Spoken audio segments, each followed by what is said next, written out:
ایک قصہ پڑھا کہ 3 انبیاء کرام نے محنت ایک جگہ کی، مگر نتیجہ یہ نکلا کہ شہر کے اس کنارے سے ایک بندہ آیا اور اس نے آ کر کے حمایت کی، بے شک یہاں سے کوئی ایک بھی ایمان نہیں لایا۔ کل ہماری بات یہاں اس مقام پر ختم ہوئی کہ حضرت موسیٰ علیہ السلام کے مقابلے میں فرعونی حدوں کو کراس کر گئے اور فرعون کو بھڑکانے لگے کہ تم اس کو قتل نہیں کرتے ہو۔ موسیٰ علیہ السلام کو کبھی کہتے ان کے بچوں کو قتل کرو، کبھی کہتے فلاں کو قتل کرو، لیکن ان کے الفاظ میں جو فتنے کی جڑ ہے اس کو تو تم پوچھ بھی نہیں رہے ہو۔ اس پر فرعون نے بڑبڑا کر کے کہا مجھے چھوڑو، میں قتل کروں گا موسیٰ کو، اور تم سوچتے ہوں گے کہ مجھے ڈر لگ جائے گا اس کے خدا سے، میں نہیں ڈرتا ہوں، بل یدعو ربہ، اس کو چاہیے کہ وہ اپنے رب کو پکارے، میں نہیں ڈرتا ہوں۔ ایسے موقع پر اللہ تعالیٰ نے موسیٰ علیہ السلام کی مدد کے لیے انہی میں سے، بلکہ میں نے کہا تھا فرعون کے رشتہ داروں میں سے، اور بعد نے کہا اس کا چچیرا بھائی اور اس کی کیبنٹ میں سے، اس کے پارلیمنٹ کے رکن برلمان میں سے اللہ نے ایک کو ایمان عطا فرمایا۔ انہوں نے فرعون کے مقابلے میں، اس کی پوری قوم کے مقابلے میں جو تقریر کی، ایسا لگتا ہے کہ اللہ کو بہت پسند آئی۔ قرآن پاک میں انبیاء کرام نے اپنے اپنے دور میں کس طرح محنت کی، اس کو بھی قرآن پاک نے بڑی تفصیل سے بیان کیا۔ میں نے بالکل شروع میں صراط مستقیم پر عرض کیا تھا کہ عیسیٰ علیہ السلام کی ایک تقریر اللہ کو بہت پسند آئی، اور قرآن پاک نے اس کو 3 جگہ نقل کیا۔ کیا تقریر تھی وہ؟ ان اللہ ربی و ربکم فاعبدوہ ھذا صراط مستقیم، بے شک اللہ میرا بھی رب ہے اور تمہارا بھی رب ہے، تم اللہ ہی کی عبادت کرو، ھذا صراط مستقیم، یہی سیدھا راستہ ہے۔ اسی طرح اور انبیاء کرام کی تقریر اللہ کو پسند آئی، اور اللہ تعالیٰ نے ان کے مختلف اقتباسات نقل فرمایا اپنی کتاب میں۔ اس نیک بندے کی بات بھی پسند آئی جس کا تذکرہ سورہ یاسین میں وجاء رجل من اقصى المدینہ یسعی، شہر کے اس کنارے سے ایک آدمی دوڑتا ہوا آیا۔ لیکن جتنی پسند اس نیک بندے کی بات آئی ہے اتنی کسی دوسرے کی نہیں لگتی۔ کیوں؟ اس لیے کہ انبیاء کرام کے علاوہ کسی کی اتنی لمبی باتیں قرآن پاک نے نہیں بیان کی جتنی اس نیک بندے کی، اور آج ہمارا ارادہ ہے کہ ان ساری باتوں کو پورا بھی کریں، اور انشاءاللہ اس کے بعد اللہ تعالیٰ نے تبصرہ کیا ہے کہ یہ باتیں ایمان والوں کو کیوں سنائی جا رہی ہیں، رسول اکرم صلی اللہ علیہ وسلم کو کیوں سنائی جا رہی ہیں۔ کبھی ابو جہل نے، مکہ کے بڑے لوگوں نے یہ خیال بھی کیا ہوگا، سوچا ہوگا کہ ان کے حمایتی باہر سے اٹھیں گے، 500 کلومیٹر دور مدینہ سے اٹھیں گے، اور پھر وہاں ایک اسلامی مملکت بنے گی، اور پھر ہم پر حملہ ہوگا، اور پھر ہمیں ان کے سامنے ذلت و خواری کے ساتھ شکست کو تسلیم کرنا پڑے گا؟ کبھی انہوں نے سوچا نہیں تھا۔ اللہ یہی اشارے دے رہا تھا، آپ محنت کرتے رہیے، نتیجہ کہیں اور نکلے گا۔ اور یہ صرف اس ایمان والے بندے کے لیے یا صحابہ کرام کے لیے نہیں تھا، قیامت تک کے لیے ہے۔ دین کے لیے محنت آپ کریے گا، جہاں آپ کو اللہ تعالیٰ موقع دے، اس سے بے پرواہ ہو جائیے کہ آپ کی محنت کا یہاں کوئی نتیجہ نکلتا ہے کہ نہیں نکلتا ہے۔ اللہ جہاں چاہے گا وہاں نکلے گا، اور بالفرض کہیں بھی نظر نہ آئے تو ہمارا مقصد تو نتائج نکالنا نہیں ہے، نتائج تو اللہ نکالتا ہے۔ ہمارا کام ایسے لگے رہیں، اللہ کے دین کے لیے محنت کرتے رہیں، اور اسی کے اوپر چلتے چلتے موت آ جائے، آخر کیا ہو اللہ جانتا ہے، اللہ کے نتائج نکالتا ہے، اور نکلیں گے نتائج۔ وہ جو نیک بندہ جس کا سورہ یاسین میں تذکرہ ہے، اس کی قوم نے اس کو شہید کر دیا، اور اس کا دردناک قصہ مفسرین نے لکھا، میں نے اس طرف اشارہ کیا تو کیا اس کے بعد اس کی قوم کو ہلاک کرنے کے لیے پروردگار نے فرمایا میں نے کوئی فوج بھیجی؟ ایک چیخ نے ان کا کام تمام کیا، لیکن اس کی محنت رنگ لائی۔ کیا محنت رنگ لائی اس کا تذکرہ تو نہیں ہے، لیکن اصحاب کہف کے ذکر میں ہم سمجھ سکتے ہیں کہ چند جوان، قرآن کے انداز سے معلوم ہوتا ہے زیادہ سے زیادہ 7 جوان اللہ کے دین کے لیے اٹھ کھڑے ہوئے۔ انہوں نے کہا ہم پاگل ہیں، ایک انسان کی پوجا کریں اپنے میں سے اور اپنے مالک کو چھوڑ دیں۔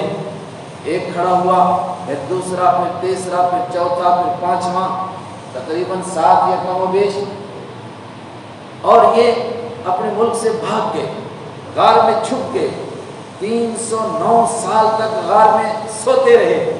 لیکن اللہ نے دکھایا، یہ ظاہری طور پر تو ایسا لگا جیسے ناکام ہو گئے بیچارے اور چلے گئے غار میں جا کے سو گئے، تو یہ تو ان کی قوم تو اسی طرح رہی، لیکن اس سونے میں بھی اللہ نے نتائج نکالے۔ جب 309 سال کے بعد اٹھے تو پورے ملک میں سب کے سب اللہ کے دین کے ماننے والے تھے، کوئی خدا کے دین کا دشمن نہیں تھا۔ آپ صلی اللہ علیہ وسلم کو اور صحابہ کو یہی تسلی دی جا رہی ہے، ان میں سے اٹھیں گے۔ اٹھے بہت سارے حضرات، یعنی انہی کے گھر کے لوگ۔ ابو لہب جس نے سب سے زیادہ تکلیف پہنچائی، اس کی بیٹی کو اللہ نے ایمان نصیب کیا، ایسے پہاڑ بن کر کے کھڑی ہو گئی، باپ نے لاکھوں جتن کیے، اس کو دین سے پھیر نہیں سکا۔ ابو لہب کے بیٹی کو اللہ نے ایمان نصیب کیا، اور عقبہ بن ابی معیط جس نے مرے ہوئے اونٹ کی اوجڑی لا کر کے آپ کے اوپر رکھی تھی، اس کی بیٹی کو بھی ایمان نصیب ہوا، اس کے بیٹے کو بھی ایمان نصیب ہوا، اور تقریباً ایک ایک کر کے سب کا حال یہی ہے۔ اللہ اکبر! اس ایمان والے بندے نے کس طرح دعوت دی، سنیے۔ وقال رجل مؤمن من آل فرعون، اور کہا رجل مؤمن، ایک ایمان والے بندے نے، من آل فرعون، فرعون کی آل میں سے ایمان لانے والے بندے نے، بنی اسرائیل میں سے نہیں ہے بلکہ فرعون کی آل میں سے ہے۔ لا یؤمن، اس نے کہا یکتم ایمانہ، جو اپنے ایمان کو چھپائے بیٹھا تھا، ظاہر نہیں کر رہا تھا۔ کیا کہا اس نے؟ اتقتلون رجلا ان یقول ربی اللہ، کیا تم ایک آدمی کو اس وجہ سے قتل کرتے ہو کہ وہ کہتا ہے اللہ میرا رب ہے؟ یہ اتنا بڑا جرم ہے کیا کہ جو کہے کہ خدا میرا رب ہے تم اس کو قتل کر دیتے ہو؟ یہ اتنا بڑا جرم ہے، یہ کوئی جرم ہے کیا؟ اور میں نے اس پر کہا تھا کہ تاریخ اپنے کو دہراتی ہے، یہی جملہ کس نے کہا؟ بول گئے حضرت ابو بکر صدیق رضی اللہ تعالیٰ عنہ نے، جب عقبہ بن ابی معیط نے آپ کے گلے میں وہ چادر ڈالی اور چادر پہن رہا تھا اور باقی سارے ٹوٹ پڑے، تو حضرت ابو بکر صدیق گھر سے دوڑتے آئے، عقبہ بن ابی معیط کو پیچھے سے ایسے پکڑا، ادھر پھینکا، دوسرے کو ادھر پھینکا۔ یہ الگ بات ہے کہ وہ سب آپ پر ٹوٹ پڑے، لیکن یہ جملہ اللہ نے ان کی زبان سے نکلوایا۔ اور حضرت علی رضی اللہ تعالیٰ عنہ نے لوگوں سے پوچھا کہ بولو حضرت ابو بکر زیادہ بہادر ہیں کہ وہ رجل مومن زیادہ بہادر ہے؟ سب نے کہا حضرت ابو بکر زیادہ بہادر تھے، اس لیے کہ وہ یکتم ایمانہ، اپنے ایمان کو چھپا رہا تھا۔ حضرت ابو بکر صدیق اپنے ایمان کا اعلان کر رہے تھے۔ وَقَدْ جَاءَكُمْ بِالْبَيِّنَاتِ مِنْ رَبِّكُمْ، اور یقیناً وہ آیا ہے تمہارے پاس، بالبینات، واضح نشانیاں لے کر، من ربکم، تمہارے رب کی طرف سے واضح دلائل لے کر آئے ہیں۔ وہ ثبوت کے ساتھ بات کر رہے ہیں، دلیل کے ساتھ بات کر رہے ہیں، آپ ایویڈنس پیش کرتے ہیں اپنی بات کا، ہوا میں بات نہیں کر رہے ہیں۔ وَإِنْ يَكُ كَاذِبًا فَعَلَيْهِ كَذِبُهُ، اے لوگوں اگر وہ بندہ جھوٹا ہے، کون؟ یعنی حضرت موسیٰ علیہ السلام، اگر وہ جھوٹے ہیں تمہارے کہنے کے مطابق تو اس کے جھوٹ کی سزا تم کو نہیں بھگتنی ہے۔ فَعَلَيْهِ كَذِبُهُ، علیہ انہی پر پڑے گا، كَذِبُهُ ان کا جھوٹ، اس کا وبال ان پر پڑے گا۔ وَإِنْ يَكُ صَادِقًا، لیکن اگر وہ سچے ہیں اور حقیقت میں ہیں سچے، يُصِبْكُمْ بَعْضُ الَّذِي يَعِدُكُمْ، تو کیا ہوگا؟ پہنچے گی تم کو کچھ سزا، بعض الذی، اس میں سے کچھ، یعدکم، جس سے وہ تم کو ڈرا رہے ہیں۔ وعدہ یعدو، یہ عجیب لفظ ہے عربی کا، اس کے معنی وعدہ کرنا بھی اور اسی کا معنی ڈرانا بھی، یہاں مناسب ترجمہ ہے ڈرانا۔ جس سزا سے وہ تم کو ڈراتے ہیں اگر پوری کی پوری نہ آئی تو کچھ تو تم کو ملے گی، یہ تم کو پہنچ کر کے رہے گی، فیصلہ کرو تم نے کیا کرنا ہے۔ اور بالکل یہی بات حضرت رسول اکرم صلی اللہ علیہ وسلم کے لیے عتبہ نے کہی تھی۔ کب؟ جب عتبہ کو ابو جہل اور اس کی پارٹی نے بھیجا تھا نا کہ کچھ لے دے کر کے سودا کرو ان کے ساتھ، تو عتبہ آپ کے پاس آیا تھا، لمبی بات ہے میں اشارہ کر دیتا ہوں۔ تو اس نے آپ کے پاس آ کر 5 باتیں رکھی تھی۔ اس نے کہا تھا کہ اگر اس طریقے سے نعوذ باللہ اس کے الفاظ میں کہ یہ ڈھونگ رچا کر کے آپ چاہتے ہیں کہ بڑے مالدار بن جائیں، تو ہم آپ کو ایسے ہی مالدار بنا دیتے، سارے مکہ کی دولت لا کر کے آپ کے قدموں میں ڈال دی جائے گی۔ دیکھیے مال کی لالچ انبیاء کرام کو دی جا رہی ہے۔ اس نے کہا دوسری بات، اگر آپ اس طریقے سے بادشاہ بننا چاہتے ہیں تو ہم آپ کو بغیر اس کے بادشاہ تسلیم کر لیتے مکہ کا، آپ کیوں اتنی بڑے جوخم میں اپنے آپ کو ڈالتے ہیں۔ اور تیسری بات کہی تھی، اگر اس ڈھنگ سے آپ کسی حور پری سے رشتہ کرنا چاہتے ہیں تو جہاں چاہتے ہیں ہم آپ کا رشتہ کرا دیں گے۔ اور چوتھی بات، اگر آپ کو کوئی دماغی خلل ہو گیا ہے، دین کی بات کرنے والوں کو کہا جاتا ہے کہ ان کا دماغ خراب ہو گیا، نئی بات نہیں ہے، اگر آپ کو دماغی خلل ہو گیا تو ہم آپ کا علاج کرا دیتے ہیں۔ اور اگر آپ کے اوپر کوئی جادو ہو گیا ہے، کوئی جن کا اثر ہے، تو کسی عامل کو بلا کر کے ہم آپ کا علاج کرا دیتے ہیں۔ اس کے جواب میں آپ نے کیا فرمایا؟ آگے آ رہی ہے سورہ حامیم السجدہ، اس کے فوراً بعد جو صورت ہے، آپ نے فرمایا تو نے اپنی بات کہی، کہا کہہ لی، کہا آپ میری سن، اور آپ نے اس کے شروع کے دور کو جو پڑھے ہیں انشاءاللہ وہاں عرض کروں گا اس کے اوپر اس کی کیفیت کیا ہوئی۔ لیکن اس نے واپس آ کر اپنی قوم کو کہا تھا کہ اے میری قوم کے لوگوں، میری ایک بات سنو، اگر یہ غلط بات کہہ رہے ہیں تو حالات خود ان کو دبا لیں گے، اور اگر یہ سچی بات کہہ رہے ہیں اور یہ غالب آ کر کے رہیں گے تو تمہارا بھی نام روشن ہو جائے گا۔ تمہیں اس کی پریشانی کیا ہے؟ پھر تو تم بھی، تمہارا بھائی بادشاہ بنے گا پوری دنیا کا، دنیا بھر میں ان کا نام روشن ہوگا تو تمہارا بھی تو نام روشن ہوگا اس سے۔ لیکن اس کی بات کو ابو جہل نے ٹال دیا تھا۔ اس نے کہا لگتا ہے تیرا بھی دماغ خراب ہو گیا ہے۔ تھوڑی دیر بیٹھنے کی وجہ سے کہا ہاں جادو ایسا ہی ہوتا ہے کہ جادوگر کے پاس آدمی بیٹھتا ہے تو اس پر بھی اس کا اثر ہو جاتا ہے۔ اس نے کہہ کر کے اس کی بات کو ٹال دیا، لیکن بات اس نے بھی یہی کہی تھی۔ یہ بھی ہو گیا، تاریخ اپنے کو دہراتی ہے۔ ان کو کاذبا، اگر وہ جھوٹ بول رہے ہیں فعلیہ کذبہم، تو ان پر پڑے گا ان کا جھوٹ، وَإِن يَكُ صَادِقًا، اور اگر وہ سچے ہیں، یُصِبْکُم بَعْضُ الَّذِی یَعِدُکُم، تو ضرور پہنچے گی تم میں سے کچھ جس سے تم کو وہ ڈراتے ہیں، اس عذاب میں سے کچھ تو تم پر آئے گا۔ ان اللہ لا یہدی من هو مسرف کذاب، بے شک اللہ تعالیٰ ہدایت نہیں دیتا ہے ہر ایسے آدمی کو مسرف، جو حدوں کو کراس کر دے۔ اکڑ کی بھی کوئی حد ہوتی ہے، ظلم کی بھی حد ہوتی ہے، لیکن جو آدمی حدوں کو ہی کراس کر دے، فرعون واقعتاً حدوں کو کراس کر گیا تھا، جو حدوں کو کراس کر دے کذاب، اور جو بڑا جھوٹا ہو اس کو خدا ہدایت نہیں دیتا ہے۔ وہ موسیٰ علیہ السلام کو جھوٹا کہہ رہا تھا، اس بندے نے چوٹ کی اس کے اوپر کہ اصل میں تو جھوٹا ہے، اور جھوٹا کو دوسرے بھی جھوٹے نظر آتے ہیں، اور اس نے بھی کہا تھا کذاب، تو انہوں نے فرمایا کذاب، تو مہا جھوٹا، بڑا جھوٹا۔ یا قوم لکم الملک اليوم، اے میری قوم کے لوگوں کیا ہو گیا تمہیں، غور تو کرو۔ یا قوم، اے میری قوم، لکم الملک، لکم الملک، تمہارے لیے الملک بادشاہی ہے، الیوم آج، ظاہرین فی الارض، اس حال میں کہ تم زمین میں غالب ہو۔ واقعتاً تمہارا بڑا چرچا ہے، عجیب کا فرعون تو دنیا بھر میں اس کا چرچا، اور ایک لمبے عرصے تک وہ ان کی بادشاہی چلتی رہی، ہر بادشاہ کو فرعون کہتے تھے۔ حضرت موسیٰ علیہ السلام کے مقابلے میں جو فرعون آیا تھا اس کا کیا نام تھا، کون تھا؟ تو عربی تاریخوں میں تو اس کو ولید اور دوسرے نام، اور انگریزی میں اس کو رام سیس لکھتے ہیں۔ یہ پھر اور کچھ اور نام بھی لکھے اس کے، لیکن ایک لمبا سلسلہ ان کے فرعونوں کا، ہر دور کا فرعون ایک سے بڑا ہوا۔ اگرچہ آج تمہاری بادشاہی ہے، ظاہرین فی الارض، تم زمین میں غالب بھی ہو، لیکن ایک بات بتاؤ، اگر اللہ کا عذاب آ گیا تو تمہاری بادشاہی کیا تم کو بچا سکے گی؟ فمن ینصرنا، فمن، تو کون ہے وہ، مجھے بتاؤ، ینصرنا، جو ہماری مدد کرے گا، من بأس اللہ، اللہ کی پکڑ کے مقابلے میں، اللہ کے عذاب کے مقابلے میں ان جاءنا، اگر وہ عذاب ہمارے اوپر آ گیا کون مدد کرے گا ہماری؟ ہے کوئی مدد کرنے والا؟ فرعون کہہ سکتا تھا کہ میں تمہاری مدد کروں گا، میں بچاؤں گا۔ تو فوراً سوال ہوگا کہ جب تو مرے گا، تجھ سے پہلے بھی تو بڑے بڑے فرعون آئے تھے، سارے مرتے چلے گئے، ان کو موت سے کوئی کیوں نہیں بچا سکا؟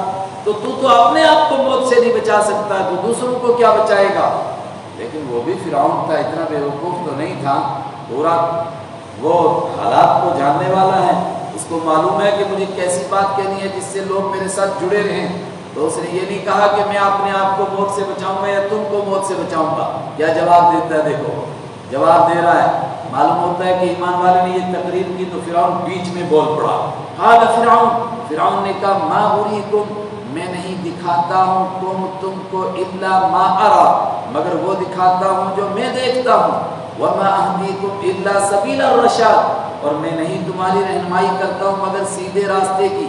مطلب وہ اپنے اخلاص کو ظاہر کر رہا ہے لوگوں کے سامنے کہ لوگوں دیکھو بات یہ ہے، ما اریکم الا ما ارى، میں تو تمہیں وہ بتا رہا ہوں جو میں آنکھوں سے دیکھ رہا ہوں، میں دیکھ رہا ہوں یہ تم سے حکومت چھین لے گا اور یہ قابض ہو جائیں گے باہر سے آئے ہوئے لوگ ہماری قبطی قوم کو نکال کر کے اس ملک پر۔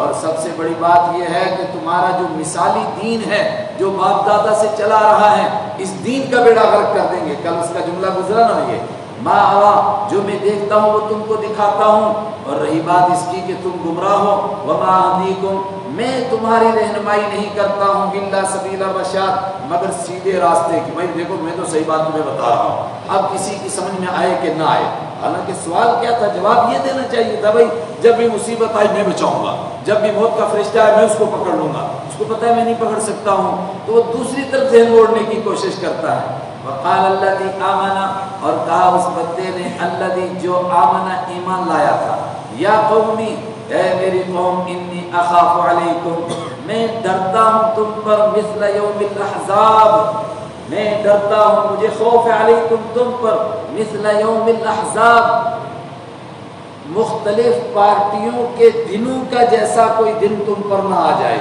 پچھلے دور میں جو لوگوں پر دن آئے ہیں، کہیں تم پر اس طرح کا دن نہ آ جائے، اور جب وہ دن آئے گا تو فرعون بھی تمہارے کچھ کام نہیں آئے گا۔ اب لوگوں کے ذہن میں کون سا دن؟ تو اس نے فوراً تاریخ کے حوالے سے پیش کیا، فلاں دن فلاں دن فلاں دن۔ جب نوح علیہ السلام کے دور میں پوری قوم کا بیڑا غرق ہوا، اس دور کے فرعون نے کیا کام کیا؟ کون سا فرعون بچا سکا اپنی قوم کو؟ نہیں بچا سکا، اس کا حوالہ دیا۔ اس کے بعد مختلف دور کا، قوم عاد کا حوالہ دیا، قوم سمود کا حوالہ دیا، اور ان کے بعد کے لوگوں کا حوالہ دیا۔ اور یہ وہ لوگ تھے، یہ وہ قومیں تھیں جن کو لوگ جانتے تھے۔ مثلا ہمارے ملک میں اگر کوئی طرح ڈرا رہا ہو تو کس سے ڈرائے گا؟ مشرک کو، تباہ ہو جانے والی قوموں سے جن کے نام و نشان مٹ گئے، بتائے گا یہ دیکھو ان قوموں کے نام و نشان مٹ گئے۔ کس نے مٹائے؟ کیوں نہیں ان کو کوئی بچا سکا؟ جس پروردگار نے ان کے نام و نشان مٹا دیے وہ تمہارے بھی مٹا دے گا۔ تم سے بڑے طاقتور آئے تھے، زیادہ دندنا رہے تھے، زیادہ اکڑ رہے تھے، نام تک نہیں ہے، خالی کہتے ہیں کہ کھنڈرات، فلاں کے سندھ میں کھنڈرات ہیں اور فلاں کے فلاں جگہ کھنڈرات ہیں۔ ہاں جناب، وہاں سے کھودا تو اتنے بڑے مٹی کے اندر سے وہ سونے کے برتن نکل رہے ہیں اور ایسا نکل رہا ہے، بڑے طاقتور لوگ تھے، مگر ان کی طاقت اللہ کے عذاب کے مقابلے میں کیوں نہیں کام آئی؟ ایمان والے کا دیکھیے، وقال الذی آمن، اور کہا اس نے الذی جو آمن ایمان لایا تھا، یا قومی، اے میری قوم کے لوگوں، اور یا قومی کہہ کر کے وہ احساس دلا رہا ہے کہ میں تمہارا فرد ہوں، کوئی باہر سے نہیں آیا ہوں۔ اور یہیں سے دعوت کے کام کا طریقہ معلوم ہوتا ہے۔ جن لوگوں کو بات پہنچانی ہے پہلے ان کے اندر اپنائیت ہونی چاہیے، ان کو لگے کہ یہ ہمارا ہمدرد بندہ ہے۔ اور اسی لیے رسول اکرم صلی اللہ علیہ وسلم 40 سال تک قوم کے اندر کیسا کام کرتے رہے کہ ہر آدمی آپ کو صادق اور امین کہنے کے لیے مجبور ہوا۔ اس کے بعد جب آپ کھڑے ہوئے اور آپ نے دعوت کا کام کیا تو مکہ کے کافروں نے بڑے الزام لگائے، لیکن کبھی نہیں کہا کہ انہوں نے امانت میں خیانت کی، کسی نے نہیں کہا کہ انہوں نے کسی کا مال کھایا، کسی نے نہیں کہا کہ انہوں نے فلاں کو ستایا، کسی نے نہیں، کوئی ایک نہیں ایسا اعتراض کر ہی نہیں سکتے تھے۔ اگر کرتے تو آسمان کی طرف تھوکنے سے، تھوک تو اپنے منہ پر پڑتا ہے۔ میں انی اخاف، میں ڈرتا ہوں علیکم تم پر، مثل یوم الاحزاب، احزاب کے دن سے، احزاب حزب کی جمع مختلف پارٹیاں، جو مختلف پارٹیاں گزری ہیں ان کا دن کون سا دن؟ مثل دأب قوم نوح، نوح علیہ السلام کی قوم کے طریقے سے میں تمہیں ڈراتا ہوں، جیسا ان پر عذاب آیا کہیں اس طرح کا عذاب تم پر نہ آ جائے۔ اگر اس طرح کا طوفان آ گیا، اس طرح کا پانی چڑھ گیا، آسمان سے برسے اور زمین سے نکلے، یہاں تک کہ اوپر اور نیچے کے پانی دونوں مل جائیں، بولو کون تمہیں بچائے گا؟ اس طرح کا تم پر عذاب آ جائے۔ دوسرا وعاد، اور قوم عاد کی طرح تم پر عذاب آ جائے۔ کیا عذاب آیا تھا؟ 7 رات اور 8 دن ان کے اوپر کیسی ہوا اللہ نے مسلط کی، ایسا عجیب طوفان جو لوگوں کو، انسانوں کو نہیں جانوروں کو اٹھا کر پھینکتا ہے، انسانوں کو پٹکتا ہے اور ان کے چورے چورے کرتا ہے۔ وہ کیا ہوا تھی؟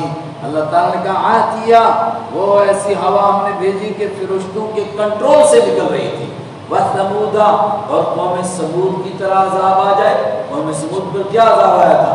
ایک چیخ آسمان سے آئی، ایک زور کی چیخ، اسی سے زمین میں زلزلہ، اور 1 منٹ کے بعد کیا ہوا؟ کَأَن لَّمْ يَغْنَوْا فِيهَا، گویا کہ یہاں کوئی بسا ہی نہیں۔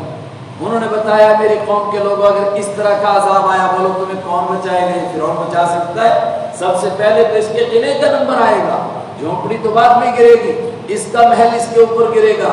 وَالَّذِينَ مِن بَعْدِهِمْ، اور ان لوگوں کی طرح تم پر عذاب نہ آ جائے جو ان کے بعد آئے ہیں۔ مثلا لوط علیہ السلام کی قوم پر کیسا عذاب آیا، شعیب علیہ السلام کی قوم پر کیسا عذاب آیا، یہ ساری قومیں فرعون سے پہلے گزر گئی تھی اور اسی کے آس پاس کے علاقے کی۔ وَمَا اللَّهُ يُرِيدُ ظُلْمًا لِلْعِبَادِ، اور اللہ تعالیٰ وَمَا اللَّهُ يُرِيدُ، اور اللہ تعالیٰ نہیں چاہتا ہے ظلم کرنا للعباد، بندوں پر۔ دیکھو تم خود ایسے کام کرو گے تو تم پر یہ عذاب آ کر رہے گا، ورنہ اللہ کسی پر ظلم نہیں کر رہا ہے۔ وَيَا قَوْمِ إِنِّي أَخَافُ عَلَيْكُمْ يَوْمَ التَّنَادِ، اے میری قوم کے لوگوں، یہ تو میں نے دنیا کے عذاب کا حوالہ دیا، یعنی وہ ایمان والا بندہ، کہ تمہارے اوپر نوح علیہ السلام کی قوم کی طرح عذاب آ جائے، قوم عاد کی طرح آ جائے، قوم سمود کی طرح آ جائے، لوط علیہ السلام کی قوم کی طرح عذاب آ جائے۔ اس کے بعد ایک اور چیز سے میں تمہیں ڈراتا ہوں، اس دن سے ڈراتا ہوں جس دن چیخ و پکار لگی ہوگی، اور یوں بھی ترجمہ کر سکتے تناد، جس دن آہو بکا، یہ دونوں مشکل لفظ ہیں۔ جس دن چیخ و پکار، لوگ ایک دوسرے کو پکار رہے ہوں گے، ارے کوئی بچاؤ، ارے کوئی بچاؤ، ہے کوئی بچانے والا۔ یہ دنیا کا عذاب نہیں، یہ آخرت کا دوسرا عذاب، جب دوسری مرتبہ سور میں پھونک ماری جائے گی اور تم سب زندہ ہوں گے اور اللہ کی عدالت کی طرف دوڑ رہے ہوں گے۔ یہ یوم التناد، میں ڈرتا ہوں کہ تم پر اس طرح کا دن آ جائے، ایک دوسرے کو چیخ و پکار کرو، بلاؤ، مگر کوئی مدد کے لیے نہ آئے۔ وَيَا قَوْمِ إِنِّي أَخَافُ عَلَيْكُمْ، اور اے میری قوم کے لوگوں میں ڈرتا ہوں تم پر یوم التناد، چیخ و پکار کے دن سے۔ دونوں دن کے عذاب سے ڈرایا، دنیا کے عذاب سے بھی، اور بولو ہم سو گئے، آخرت کے عذاب سے بھی ڈرایا۔ اور میں سوچ رہا تھا کہ جو لوگ غور سے سنتے ہوں گے، آپ ہوں یا وہ ہوں جو بات سن رہے ہیں بیچارے، ضرور سوچیں گے کہ یہ بندے نے ابھی ایمان قبول کیا، یک تم ایمان ہو، اپنا ایمان چھپا رہا ہے، اور یہ اتنی زبردست تقریر کر رہا ہے، اس کو تقریر کس نے سکھا دی؟ اور فرعون کی کابینہ، اس کی پارلیمنٹ، کوئی آسان بات ہے جو اپنے آپ کو خدا کہتا ہے، انا ربکم الاعلی، کہتا ہے اگر چھوٹے موٹے خدا بھی ہوں گے مگر بڑا خدا تو میں ہی ہوں۔ اس کے سامنے جو اپنے آپ کو خدا کہتا ہے، یہ تقریر کر رہے ہیں کس طرح، اور فرعون کو لاجواب کر رہا ہے۔ یہ تقریر اس کو کس نے سکھائی؟ اس نے سکھائی جس نے جادوگروں کو سکھائی۔ چلو اس کے لیے ہم کہہ سکتے ہیں کہ ایمان کو چھپانے والا تھا، ہو سکتا ہے کہ ایمان بہت پہلے لایا ہوگا، موسیٰ علیہ السلام سے چپ کے ملتا ہوگا، اور موسیٰ علیہ السلام سے اس نے یہ توحید کی باتیں سیکھی ہوں گی، لیکن قرآن کا انداز بتاتا ہے کہ نہیں، اس نے موسیٰ علیہ السلام کو دور سے دیکھا اور دل میں ایمان قبول کیا ہے، کسی کے سامنے آج تک اس کے ایمان کا اظہار بھی نہیں ہوا۔ اور قیامت کے دن ایسے بہت لوگ ہوں گے جن کو لوگ نہیں سمجھتے تھے ایمان والے، مگر دل سے ایمان والے تھے، اور دل سے اپنے طور پر جتنا کر سکتے تھے دین پر عمل اتنا وہ کر رہے تھے۔ تو یہ باتیں اس کو کس نے سکھائیں؟ میں کہتا ہوں اس سے زیادہ مشکل ہے جادوگروں کو کس نے سکھائیں۔ جادوگر کون سے؟ جن کو فرعون موسیٰ علیہ السلام کے مقابلے میں لایا تھا، تو جب موسیٰ علیہ السلام